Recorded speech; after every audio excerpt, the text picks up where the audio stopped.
trên đồi ấy. Ở trên đồi ấy.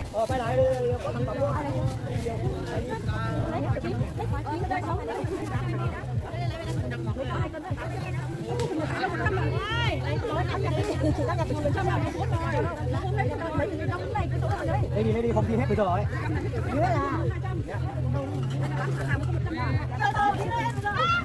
Chị còn chưa lấy này, chị không lấy đâu. Nếu mà lấy không tí thì hết đi.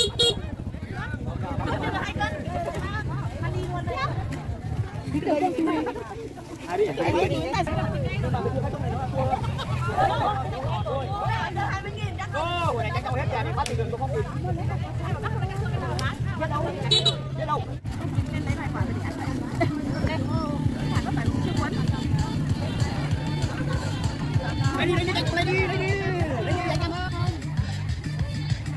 Anh chưa, bây giờ tí phát là hết luôn này.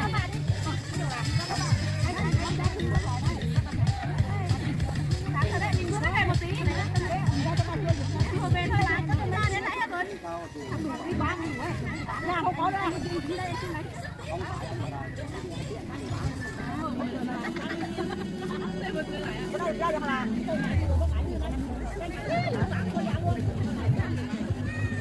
Đấy, tôi chưa thì bạn chăm nó đâu.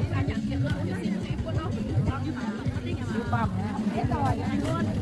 Vâng, tôi chưa có ăn xoắn nữa.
Thế giờ lại 5.000 rồi.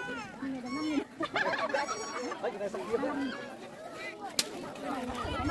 Cái này về mình cái sổ cho ta, không trước của ta nhá.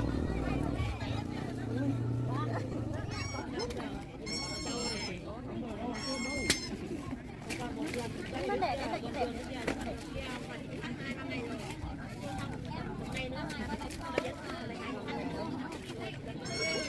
Cái này thôi.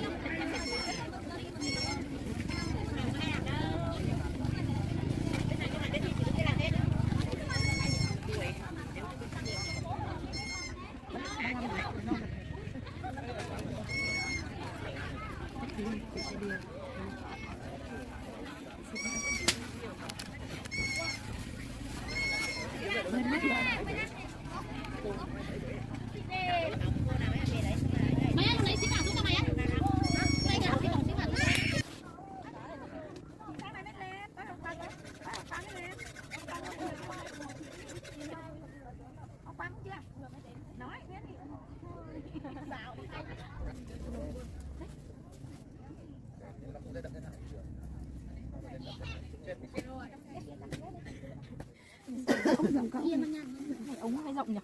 Cái đấy là thằng đấy ống rộng lắm đây này. Bó. Ống rộng thằng này ống rộng, còn thằng bó quá. Đâu. Rộng sao? Đấy, bán đấy. 28 chắc là được. Mà mỏng nó giống cái này còn lỗi. Mà xanh kiểu này, nhưng mà cái này bị lỗi rồi. Bị lỗi là bán rồi nhưng mà bị lỗi. Cái màu này nhưng mà nó này. Còn thích sao màu trắng.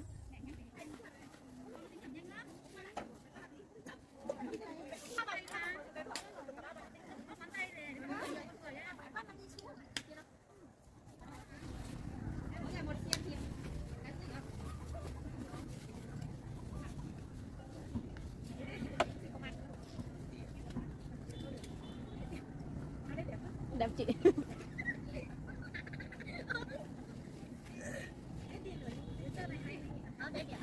Đẹp không? Về 636 lắm.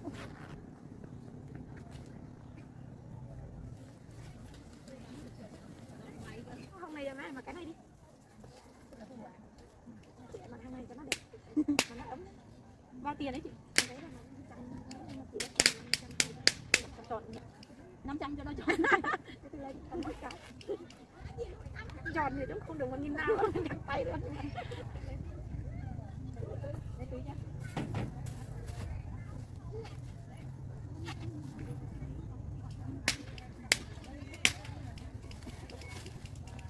Tí lại về chị hay là hôm qua chị đi sáng với lên tối hôm qua lên hôm qua tối cô Yên xong vào đâu mới gọi là thẳng vào đây đi xong mà đến người ta tâm bạc xong xe khóc lên xong rồi chắc may lạnh lắm bây giờ lạnh nói chung là cảnh đi chơi này lạnh với nè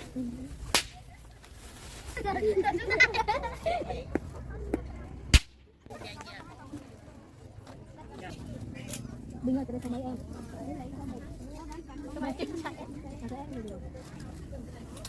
Thử áo đỏ đấy nhá. Chị bảo đẹp mà, cái đấy em mặc cái quần bò cạp cao đấy. Xinh luôn.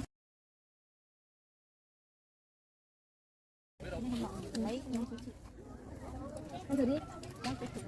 Có, mắc cái áo đấy thử luôn.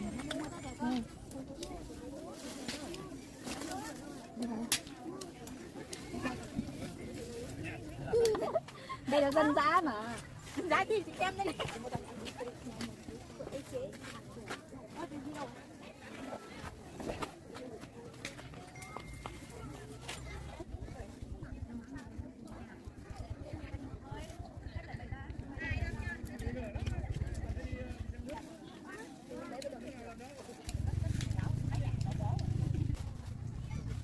Đó chị. Đẹp mà, xinh không? Xinh. Mà cái này nhìn nó trẻ xinh. Đẹp không? Đẹp. Lấy bà đây. Bà đây. Có chứ. Không phải. Được đấy được.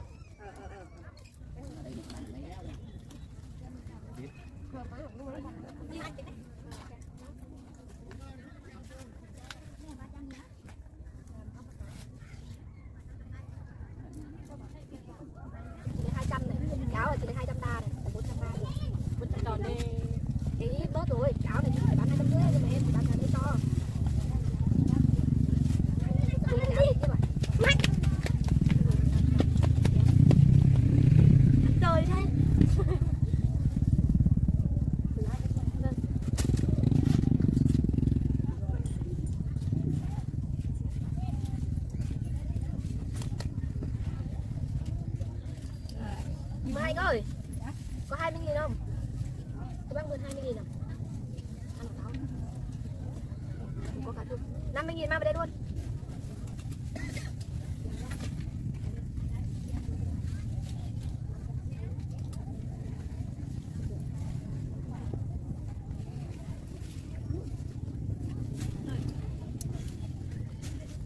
Ơ mẹ em đâu?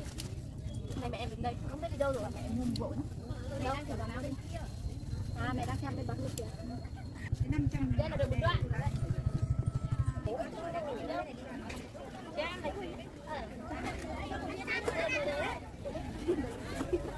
Không